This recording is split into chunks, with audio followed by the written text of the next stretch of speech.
Well, hello everyone and welcome back. This is Spiritual Thursday and I'm your host, Veteran Mountain Man.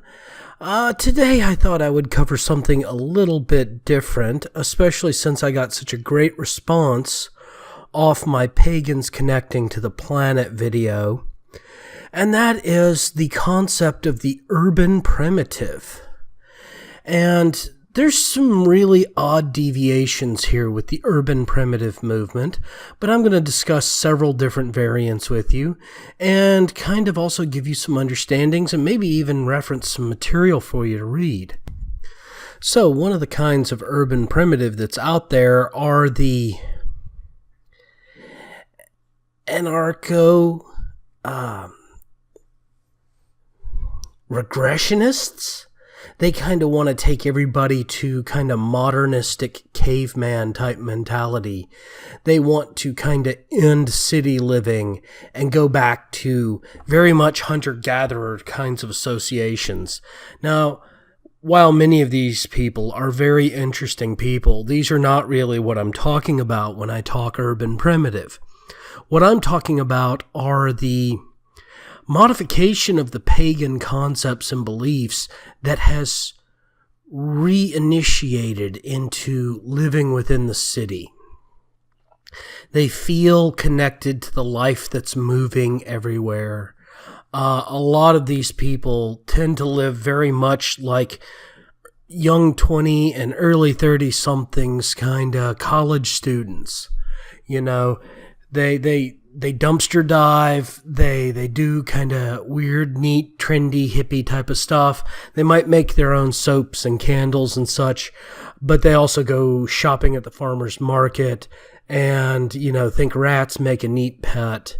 And many times feel more connected with actually the city than they do with outside the city.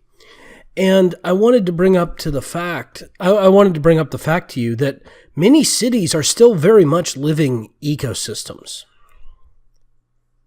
That's right. Living environments where nature exists naturally. Yes. And we're not just talking about the humans because, everybody knows humans don't count. What I'm talking about are the things you're not necessarily seeing, or that most people don't see. Yes, there are rats. In most of North America, there's also raccoons. You know what? There are feral cats in almost every city. That's right, cats living wild. Now, dogs don't survive wild. Cats do. Cats really do.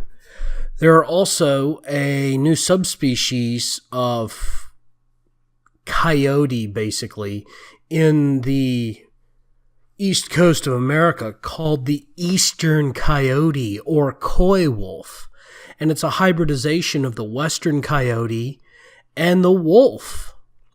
And they live in city environments. I mean, there's even a documentary about it called Coy Wolf. And it's available on Netflix for those of you who Netflix. I've actually sat down and watched it. It was quite enlightening. I also sat down not that long ago and watched a bit about the North American raccoon and its spread around the world, including in cities such as Tokyo and Berlin, where it was kind of imported by people as pets, and they've gotten loose and taken over. I mean, this is real wildlife that lives inside your city. And you might feel more connected to that kind of wildlife than you do to what lives outside of the city. And as a pagan, there's nothing wrong with that. Play to your strengths. Now, if you are an urban primitive or you're more interested in the urban primitive movement, there is actually a book called Urban Primitive, and I'm going to try to leave you a link down below on where you might be able to find it. It covers things such as natural divinity that exists in all cities, and it even covers some of the totem animals that you'll see living within the cities, including sparrows, ravens or crows, hummingbirds, pigeons, cockroaches, rats. All these things live in your cities. Also, though, don't forget that there are other things that live in your cities as well, because they skip over a whole lot, including things such as bats. Bees even live in cities now. There are a lot of urban beekeepers. So just because you live in an asphalt jungle doesn't mean you have to be disconnected from the world. And it doesn't mean that you're not communing and connecting with nature. You just need to understand what it is that you're connecting to. And realistically, as pagans, part of our practices and our culture is that we connect to the earth more than we do people. Whether that earth is an urban environment or it's an area where it's 5 miles to the closest person, you are still connecting with the earth. Well, I want to thank you all again for joining me on this spiritual Thursday. Please don't forget, if you are catching me on Unapologetic Pagan and you like my material, come on over to YouTube or VidMe and either subscribe or follow. Also, don't forget, if you do come on over to YouTube or VidMe, you can upvote and like my work. Also, if you would prefer, I do have a Patreon account. That is patreon.com/Veteran Mountain Man, VETERAN MOUNTIANMAN. And I also have a Minds account. And I debate regularly on Minds, and I'm starting to do more and more specialty content on for Patreon. I'm hoping to start posting some of it here in the next few weeks.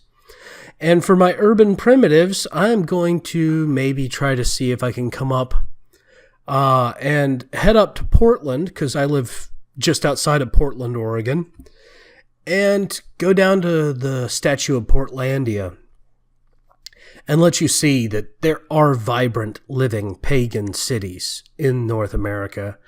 And all you really have to do is just reach out and you can feel it, because it really is there.